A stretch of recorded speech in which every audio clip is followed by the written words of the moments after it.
Hi hello అందరికీ నమస్కారం. నేను మీ Priyadasari. Welcome to I dream media. So recent టైమ్స్లో చూసుకున్నట్లయితే మనకి కోల్కతా వెస్ట్ బెంగాల్ రేప్ కేస్ అనేది చాలా ఎక్కువగా చూస్తున్నాము. ట్రెండింగ్లో ఉంది అండ్ ఎక్కడ యూట్యూబ్లో చూసినా టీవీలో చూసినా ఇదే న్యూస్ చూస్తూ ఉన్నాము.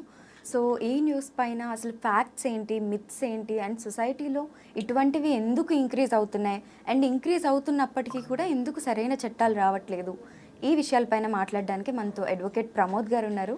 ఆయనతో మాట్లాడి మరిన్ని విషయాలు తెలుసుకుందాం. హాయ్ అండి. నమస్తే. సో రీసెంట్గా చూసుకున్నట్లే అంటే ఇది ఇప్పుడు ట్రెండింగ్లో ఉంది కాబట్టి దీని గురించి మాట్లాడుతున్నాం మనం. కోల్కతా వెస్ట్ బెంగాల్కి డాక్టర్ ట్రెండింగ్ అనలేము, కాకపోతే it's very sad incident. So అంతకు ముందు కూడా చాలా ఇన్సిడెంట్స్ ఇలా జరుగుతూ వచ్చాయి, రేప్ ఇన్సిడెంట్స్.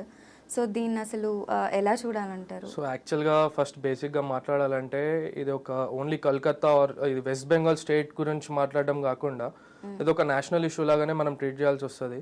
ఎందుకంటే ఆల్ ఓవర్ ఇండియాలో రేప్ కేసెస్ జరుగుతున్నాయి. ఇప్పుడు మనకు 2012లో నిర్భయ కేసు వచ్చింది, దాని తర్వాత వాళ్ళకి శిక్ష 8 years తర్వాత 2020లో పడ్డది.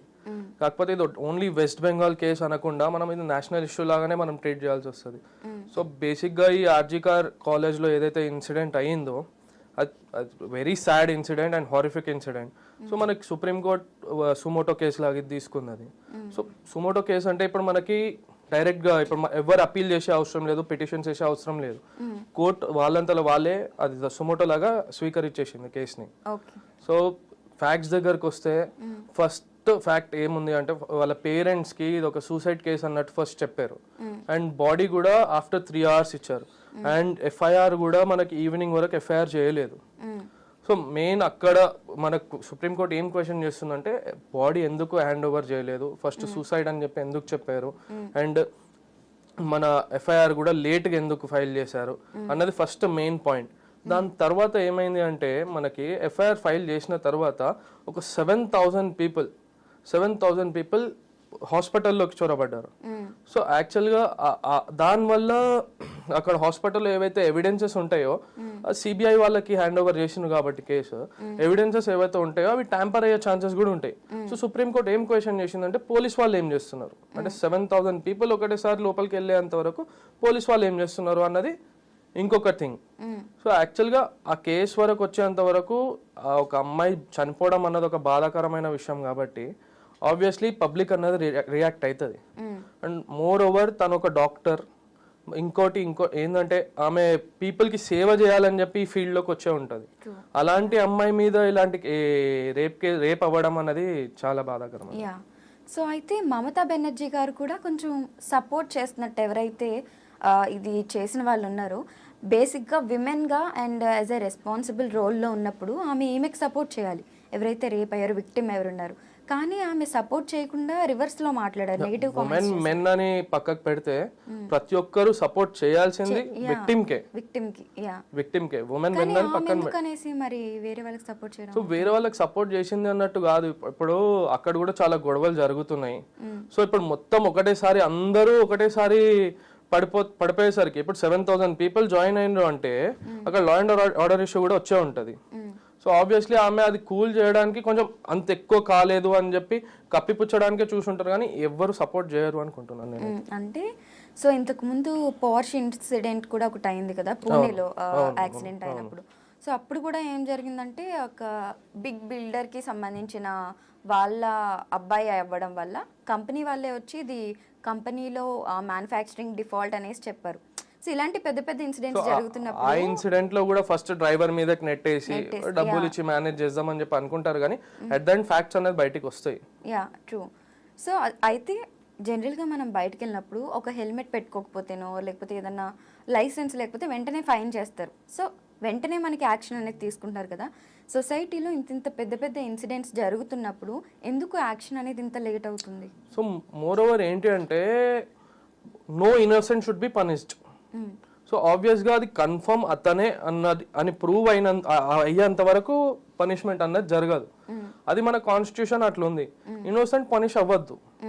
సో అందుకనే లేట్ అయినా సరే ఎవరైతే అక్యూజ్డ్ ఉన్నారో, ఎవరైతే నిజంగా తప్పు చేసిండ్రో వాళ్ళనే పనిష్ చేయాలి.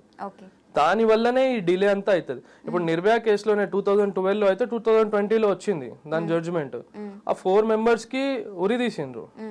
సో అట్లనే 2017లో ఒక కేసు ఉంది ఉన్నావులో, యూపీ ఉన్నావు. 2019లో మన హైదరాబాద్ లో అయింది కేసు. 2024లో ఇప్పుడు వెస్ట్ బెంగాల్లో. సో అట్లని చెప్పి ఇప్పుడు 2012 అది నిర్భయ కేసు ఏదైతే ఉందో దాని లోపల ఒక మైనర్ ఉన్నాడు, తనకు ఉరేయలేదు. ఇప్పుడు తప్పు చేసింది మైనర్ అయినా సరే ఉరేయాలి అని చెప్పి మనం వాదించలేం కదా, మన కాన్స్టిట్యూషన్ అట్లా ఉంది అంతే. అంటే కాన్స్టిట్యూషన్ తప్పుగా ఉంది అనుకోవచ్చా? తప్పుగా ఉందని కాదు, అదే చెప్తున్నా కదా, no innocent should be punished. Okay, I will agree with your words. కానీ ఇలా 2012 నుండి 20లోని 17 నుండి 25లో ఇలా జరిగినవి చాలా తక్కువ కేసెస్. బట్ చాలా మంది ఎస్కేప్ అయిపోతున్నారు మిడిల్లో. ఇప్పుడు ఒక ఇన్సిడెంట్ అయింది, 2 years ల్యాగ్ అయిపోద్ది, 2 years తర్వాత అందరూ మర్చిపోతారు. ఈ ప్రొటెస్ట్లు ఇవన్నీ ఎగ్జాక్ట్లీ అదే ఒకటి జనాలలో కూడా మార్పు ఏది వచ్చిందని చెప్పి నేను అనుకుంటున్నానంటే 2012లో ఒక అమ్మాయి డ్రెస్ అట్లా వేసుకుంది, ఒక అమ్మాయి డ్రెస్ ఇట్లా వేసుకుంది, అందువల్ల రేప్ అయింది.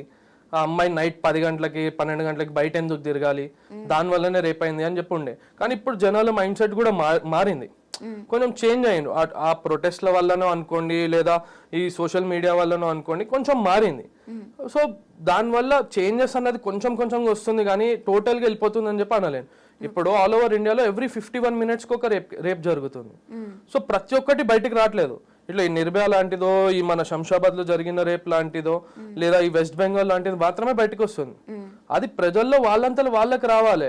ఒక ఉమెన్ ని ఎట్లా ట్రీట్ చేయాలి అన్నది వాళ్ళ లోపల వాళ్ళు మంచిగా ఉండాలి అంతే. సో అసలు ఒక రేప్ అటెంప్ట్ జరిగిందంటే దానికి ఎటువంటి శిక్షలు ఉన్నాయి ప్రెసెంట్? సో ఇప్పుడు యాక్చువల్గా అయితే బేసిక్ 10 years ఇంప్రిజన్మెంట్ నుండి స్టార్ట్, కానీ but then 10 years to 10 lakhs fine plus life imprisonment plus hang చేయడం అన్నది కూడా ఇప్పుడు పబ్లిక్ ఇంట్రెస్ట్ లిటిగేషన్ నుండి తెలుస్తుంది మనకి. ఓకే, ఇప్పుడు బిఎన్ఎస్ అనేసి కొత్త చట్టాలు వచ్చాయి కదా, బుక్ అంతా మారింది. సో ఇందులో ఏముంది రేప్ గురించి? రేప్ గురించి ఇది మన రేప్ వచ్చేసి సెక్షన్ 64 వస్తుంది, మర్డర్ వచ్చేసి సెక్షన్ 103 వస్తుంది. సో రేప్ గురించి అదే ఉంది. మన ఇప్పుడు నేను చెప్పాను కదా, 10 years imprisonment, life imprisonment and fine or both. Okay, ఇప్పుడు బ్యాక్లో మనం చూసుకున్నట్లయితే రేప్ అటెంప్ట్స్ అనేవి కామన్గా చూస్తూనే ఉన్నాం. మెయిన్గా దీని గురించి ఎందుకు మాట్లాడుతున్నామంటే లైక్ చాలా ఎక్కువ చూస్తున్నాము. అండ్ లైక్ ఆఫ్టర్ మ్యారేజ్ తర్వాత కూడా విమెన్ కన్సెంట్ లేకుండా టచ్ చేయకూడదు అనేసి మనకి చాలా ఉన్నాయి. బట్ బిఫోర్ మ్యారేజ్ అసలు తెలియని స్ట్రేంజర్స్ చేయడం వల్ల ఇది ఎక్కువ. సో ద థింగ్ ఈస్, ఏదైనా సరే మెన్ యాక్సెప్ట్ చేయడం మీదనే ఉంటది, ఉమెన్ కన్సెంట్ తోని మెన్ కూడా యాక్సెప్ట్ చేయడం మీదనే ఉంటది. సో నేనేమంటున్నానంటే కన్సెంట్ లేకుండా నిజంగానే అది ఏం చేయలేము. మన పవన్ కళ్యాణ్ గారు చెప్పినట్టు కూడా కన్సెంట్ లేకుండా మనం ఏం చేయలేము. సో నా ప్రకారం నేను ఏం చెప్తున్నానంటే కొన్ని చాలా మంది ఫేక్ కేసెస్ కూడా రిపోర్ట్ చేస్తున్నారు. అంటే ఉమెన్ కి కూడా ఇది ఒక ఆయుధం లాగా అయింది కదా. ఇప్పుడు కలిసి తిరుగుతారు చేస్తారు, మెన్ అండ్ ఉమెన్ కలిసి తిరుగుతారు చేస్తారు. ఒకవేళ చిన్న డిస్టర్బెన్సెస్ వచ్చేస్తే రేప్ కేసెస్ ఫైల్ చేస్తున్నారు. ఇప్పుడు నేనే కొన్ని ఫేక్ కేసెస్ నా దగ్గరకు వస్తే నేను యాక్సెప్ట్ చేయలేదు, ఎందుకంటే ఆ ఫ్యాక్ట్స్ వాళ్ళు మాట్లాడేటప్పుడు అర్థమవుతుంది. సో ఉమెన్ కి కూడా ఇది ఒక ఆయుధం లాగా అయిపోయింది.